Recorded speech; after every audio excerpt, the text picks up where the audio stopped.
സത്യം പറഞ്ഞാൽ രാത്രിക്കുള്ള ഫുഡൊക്കെ രാവിലെ തന്നെ സെറ്റ് ചെയ്തിട്ടുണ്ടായിരുന്നു കേട്ടോ. അപ്പൊ അങ്ങനെ വൈകിട്ട് പണിയൊന്നുമില്ലല്ലോ എന്ന് വിചാരിച്ചിരിക്കുമ്പോഴാണ് സുധ ചേച്ചി കുറച്ച് മുരിങ്ങയുടെ ഇല തന്നത്. അപ്പൊ പിന്നെ നാളത്തേക്ക് മുരിങ്ങയുടെ ഇല കറി വെക്കാന്ന് വിചാരിച്ചിട്ട് അത് നന്നാക്കിയിട്ട് ഫ്രിഡ്ജിൽ വെക്കാലോ എന്നുള്ളൊരു പ്ലാൻ ആട്ടോ. അങ്ങനെ ഞാനും തേജും കൂടിയിട്ട് ഹാളിലും ഉമ്മറത്തൊക്കെ ഇരുന്ന് മാറിയിട്ട് ഇത് ഇല നന്നാക്കിട്ടോ. പിന്നെ തോന്നി കുറച്ചെടുത്ത് ഉപ്പേരി വെക്കാന്ന്. അപ്പൊ വിൻഷാട്ടിന് രാത്രിത്തേക്ക് കൊടുക്കാലോ.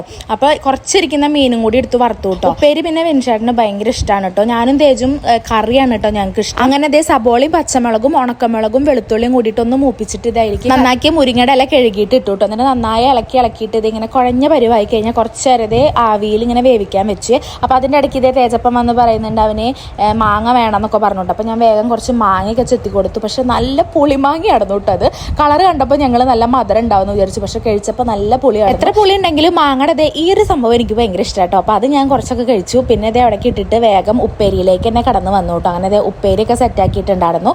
അത് വേഗം മൂടി വെച്ചിട്ട് വെച്ച പാത്രമൊക്കെ വേഗം കഴുകി വെച്ചു. ഇരുട്ടായി വരണോണ്ട് തന്നെ എനിക്ക് ഇങ്ങനെ ബാക്കിൽ നിൽക്കാൻ കുറച്ച് പേടിയുണ്ട് കേട്ടോ. അതുകൊണ്ട് തന്നെ വേഗം ഞാൻ പാത്രങ്ങൾ കഴുകണമുണ്ട്. അതുപോലെ തന്നെ വേഗം തന്നെ അവിടെ കഴുകി തുടയ്ക്കണമുണ്ട് കേട്ടോ. പിന്നെ ഞാൻ വേഗം അവിടെ വാതിലൊക്കെ അടച്ചിട്ട് കുറച്ച് വെള്ളം കുടിച്ചിട്ട് വേഗം തേജപ്പൻ്റെ അടുത്ത് പോയിരിക്കും. പിന്നെ ആ വാതിൽ തുറക്കുക വിൻഷേട്ടൻ വന്നതിന് ശേഷം മാത്രമായിരിക്കും കേട്ടോ.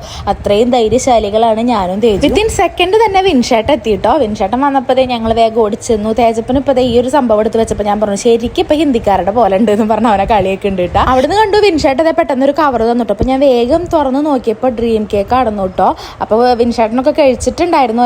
അപ്പോൾ ഞാൻ വേഗം സ്പൂണൊക്കെ എടുത്തിട്ട് അതൊന്ന് വേഗം കോരി കഴിച്ചു കേട്ടോ. ഞാനാണെങ്കിൽ ഡ്രീം കേക്ക് എന്നല്ല, എനിക്ക് എല്ലാവിധ കേക്കും ഭയങ്കര ഇഷ്ടമുള്ള ഒരാളാണ് കേട്ടോ. എപ്പോൾ കിട്ടിയാലും എത്ര കിട്ടിയാലും ഞാൻ ഇരുന്ന് കഴിക്കും. പിന്നെ വേഗം ഫുഡ് കഴിക്കാനുള്ള പരിപാടി തുടങ്ങിയിട്ട് അപ്പോൾ ഞാൻ വേഗം ചോറും കറിയും എല്ലാം മേശമ കൊടുന്നു വെച്ചു. അവർ രണ്ടാളും ഇരുന്നിട്ട് കളി കാണുകയായിരുന്നു. അപ്പോൾ ഞാൻ പിടിച്ച് വലിച്ച് കൊടുന്ന് ഇരുത്തിയിട്ടുണ്ട് കേട്ടോ. മീൻ കറിയും ഉപ്പേരിയും മീൻ വറുത്തതും ഉണ്ടായിരുന്നു കേട്ടോ.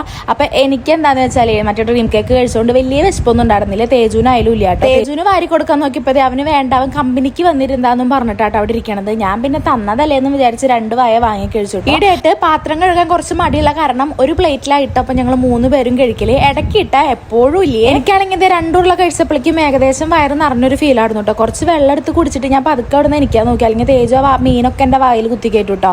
അങ്ങനെ എൻ്റെ ഇപ്പം വിൻഷായിട്ട് ഒരു വായും കൂടിയും കഴിച്ചു എന്ന് പറഞ്ഞ് നീട്ടിയപ്പോൾ അതും കൂടിയും കഴിച്ചു കേട്ടോ. അപ്പം നമ്മുടെ വീഡിയോ എത്ര ഉള്ളൂ, അടുത്ത വീഡിയോയിൽ കാണാവേ. ബൈ.